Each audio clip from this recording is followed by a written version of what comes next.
this lesson, I'd like to work on the B Minor Pentatonic Scale. For B Minor Pentatonic, what we're doing is we are playing a minor scale, removing the 2nd degree and the 6th degree to make it pentatonic. Now, a minor scale is B, C sharp, D, E, F sharp, G, A, B. Which also the parent major scale to B minor is D major, which would be D, E, F sharp, G, A, B, C sharp, D. But in this case, what we're going to do is we're going to remove that C sharp, and then we're going to remove the G natural to make it minor pentatonic. That would be, again, B, B, D, E, F sharp, A, B.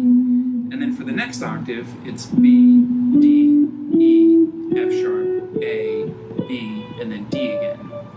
Going backwards, D, B, A, F sharp, E, D, B, A, F sharp, E, D, B.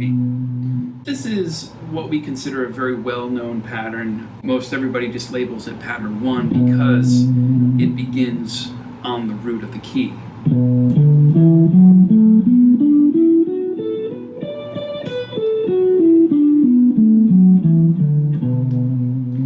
Now, this scale is used in just about every style of music that exists. On guitar, we tend to use this scale not only for playing riffs, but also for soloing. There are some things that you could do to help you to build not only your speed, but also your technique to be able to play this scale in a way where you can make your own solos and play your own riffs, of course. One thing that you could do is practice playing through the scale, starting at the bottom, going up to the top, and going back down. If we just simply used alternate picking, meaning that we pick the first note with a downstroke and then the next note on that string with an upstroke, it would look like this. So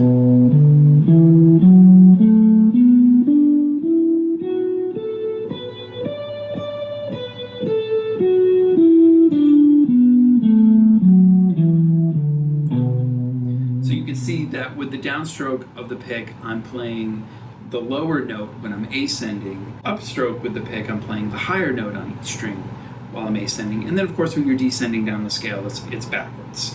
And you're still doing down, up, down, up, down, up on each string. It's just that you're starting on the higher note and playing down the scale. So here's one really simple way to practice getting this scale in time and improving your speed and your technique.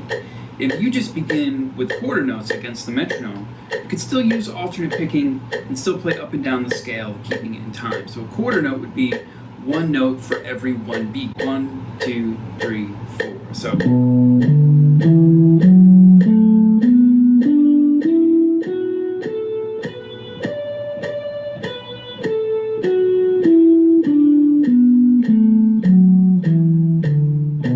Now with the same tempo, we could also play eighth notes.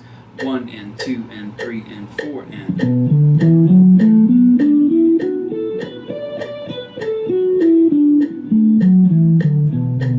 Now here's another thing you could do, which would be eighth note triplets. 1 and a, 2 and a, 3 and a, 4 and a.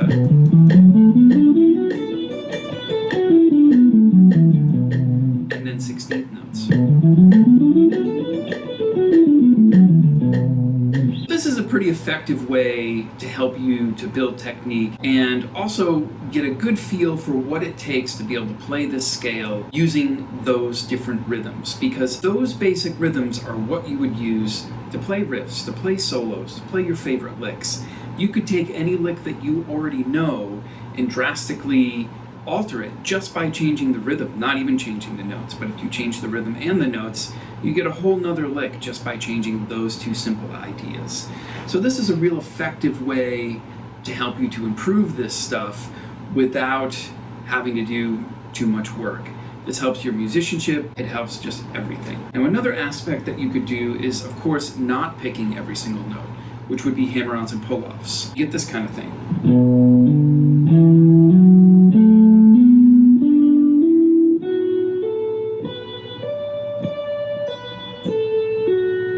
You get a nice fluid sound because you get the variable of not picking every single note. You're only picking one note of the two.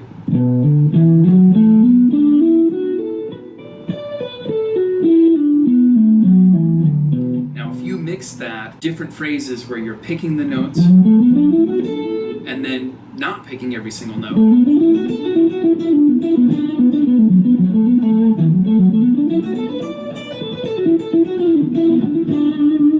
You get a nice varying sound between hammer-ons or the legato style version of those licks opposed to picking every single note. Every guitar teacher in the world tells you to not play up and down scales because you're wasting your time.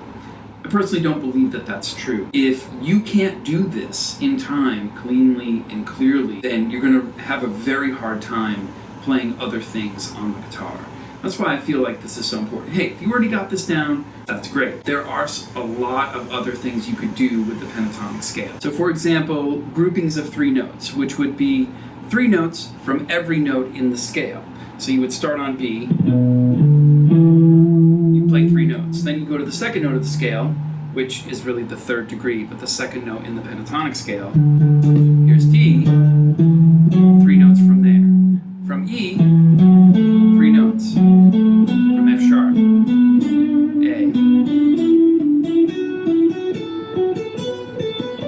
You put that together,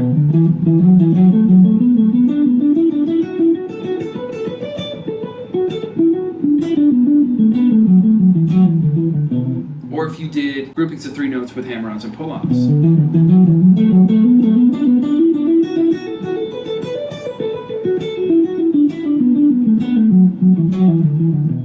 Do groupings of 4 notes.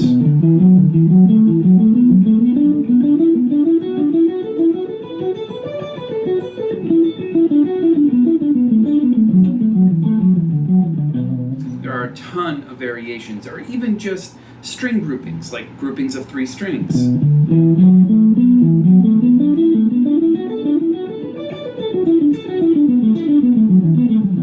Notice I was adding some pull-offs on the way back down.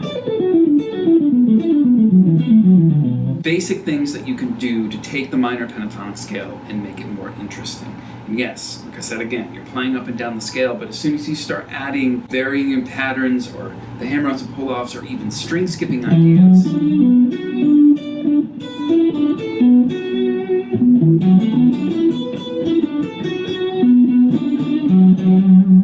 now it's not so boring because you're widening those intervals, and those varying intervals make it musically very interesting. On my website, what I've done with the B Minor Pentatonic Scales, I've taken all 5 patterns of the scale across the neck and turned it into an exercise where we begin here down in the lower part of the neck, pattern 5 from the 2nd fret, and we go to pattern 7 from the 5th fret, pattern 1 from the 7th fret. We go through the scale using alternate picking patterns, then repeating the scale again, hammer-ons and pull-offs to practice going back and forth between the two. What you could do is with the backing tracks, if you're not familiar with, you could go through each individual pattern, practicing each individual concept as well. What I've done is I've made videos at 15 tempos and backing tracks at 15 tempos, practicing these different scales in different ways, and gives you a chance to practice these things in a way whichever works better for you. Hope you take some of these pentatonic practice ideas and give them a try on your own, even if you just use some backing tracks on YouTube and just try some different things. Also, maybe head on over to my site, click the link below,